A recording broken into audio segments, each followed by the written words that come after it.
প্রমোটারদেরকে ব্র্যান্ডের মালিকরা টাকা দিয়ে ভাড়া করে কিনে এনে চাকরের মতো খাটায়। ওর মতো মেয়েকে আমি টাকা দিয়ে চাকরের মতো কিনে এনে আমার শোরুমে লাইভ করাই। You understand? নারী উদ্যোক্তা লাইভে এসে অশালীন ভাষায় অঙ্গভঙ্গি করে, অকথ্য ভাষায় গালিগালাজ করে আমাদের সোশ্যাল মিডিয়া নষ্ট করে ফেলতেছে, বাজে বাজে কথা বলে। এই ধরনের নারীদের ধিক্কার জানাই আমি। সারা বাংলাদেশের মানুষ ইন্দুরমুখী ডাকে, হ্যাঁ? ওজন কমতেছে, আবার তো আমাকে বলে ওজন কমতেছে, আবার বলে আমি জুস খাই, চা খাই, আমার ওজন কমতেছে। তাও তো দেখি ওজন তো আর কমে না, মোটা মোটা ডানারি বাইর করে, এখানটা বাইর করে, ওখানটা বাইর করে দাঁড়ায় থাকো। এবার বারিশা হক লাইভে এসে রুবাই তনির বিরুদ্ধে অশালীন অঙ্গভঙ্গি করা এবং গালাগালিজ করার বিরুদ্ধে অভিযোগ তুলেছেন। আমাদের সম্পূর্ণ মিডিয়া ইন্ডাস্ট্রি এবং সামাজিক যোগাযোগ মাধ্যমকে সকল নারী জাতিকে অপমান করেছেন। একজন মা হিসাবে আমার বডি শেমিং করেছেন। জামাই হইছে এরম তবলা বাদকের বাদক যে বউ ঘুরে সারাদিন হিজড়া বেড়া গড়ইয়া, হ্যাঁ?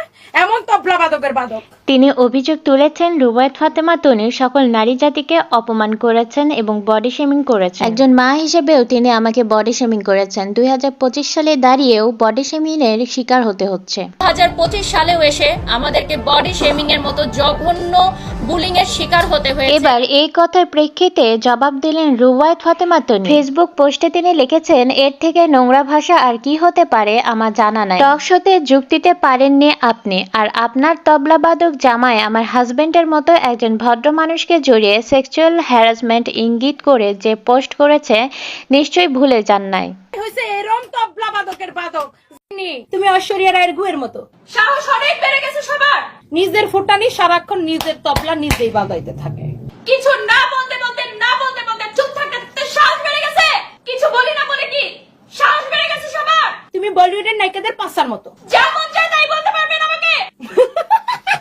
গতকাল আমি উমরা করতে আল্লাহর ঘরে আসছি। আসার আগে একটা পোস্ট করে আমার সাইট থেকে সব থামিয়ে দিয়ে আসছি, কিন্তু আপা আপনি তো থামবেন না। আপনি ভেবেছেন আমি ভয় পেয়েছি। অনেক সুশীলদের তো আমার ভাষা নিয়ে মাথা ব্যথা হয়েছে। আমি একটু জানতে চাই, এই ধরনের ভাষা যদি কেউ আপনার হাজবেন্ডকে নিয়ে ব্যবহার করে আপনি কি করবেন? আপনার নামে প্রতিদিন যত লাইভ প্রেজেন্টার আর উদ্যোক্তাদের কমপ্লেন আছে সবাইকে সাথে নিয়ে একটা প্রেস কনফারেন্স করলে কেমন হয় আপা?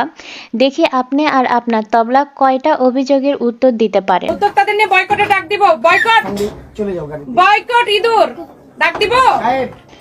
আপনি প্রথমে পোস্ট দিয়েছেন আমি ফেক রেস্টুরেন্টের মালিক, আবার আপনার কত চুলকানি থাকলে আপনি আমার রেস্টুরেন্টে কল দিয়ে জিজ্ঞেস করেন আমি মালিক কিনা। এত হিংসা কেন? আমার সাথে রেস্টুরেন্টে, আমার সাথে চল রেস্টুরেন্টের মালিককে তোরে দেখাই দেই।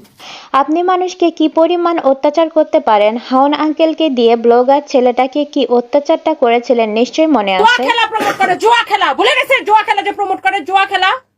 হাউন আঙ্কেলের কাছে ভাত খাইতে যায়, আর কত কিছু করতে গেছে হাউন আঙ্কেলের কাছে, এগুলো ভুলে গেছে।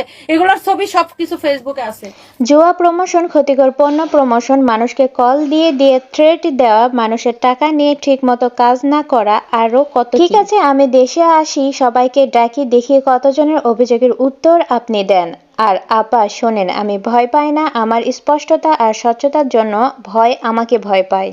তোর মতো মেয়েকে, তোদের মতো মেয়েদেরকে আমরা বানাই রে, পয়দা দেই, টাকা দিয়ে বানাই, পয়দা দেই, চাকর কিনে না ভাড়া করে আনি। তোরা তো ভাড়া করা, আগে যেরকম যাত্রা পালার মধ্যে ভাড়া করে আনে, বলতো এই নাচো নাচো নাচো, এরকম আমরা করে ভাড়া করে আনে, বলে এই কাপড় দেখা। সম্পূর্ণ ব্র্যান্ড প্রমোটার সেক্টরকে ধূলিসাৎ করার জন্য ষড়যন্ত্র করা হচ্ছে। আমাদের সোশ্যাল মিডিয়া নষ্ট করে ফেলতেছে, বাজে বাজে কথা বলে। এই ধরনের নারীদের ধিক্কার জানাই আমি। যে কেউ যা কিছু বলে ফেলবে, যে কোনো অভিযোগ দিয়ে দিবে, এটা তো আর মানা যাচ্ছে না। তো আমার ওনার সাথে কোনো ব্যক্তিগত আক্রোশ নেই, এবং ওনার কোম্পানিতে আমি একবার বা দুবার হয়তো প্রমোশনাল কাজের জন্য গেছিলাম, সেটাও অনেক বছর আগের ঘটনা। তারপরও বিভিন্ন ইভেন্টে যখন কথা হয়েছে আমি তার সাথে সুন্দর ব্যবহার করেছি আমার জানা মতো। ওনার সাথে আমার কোনো ব্যক্তিগত আক্রোশ নেই, এখন পর্যন্ত নেই। ভিউয়ার্স, তারা দুজনের দিক থেকে দুজনকেই তারা ঠিক বলছে। এখন সময় বলে দেবে কে ঠিক কে বেঠিক। আপনাদের গুরুত্বপূর্ণ মন্তব্যটি অবশ্যই জানাবেন কমেন্টের মাধ্যমে। আজকে এ পর্যন্তই। আসসালামু আলাইকুম।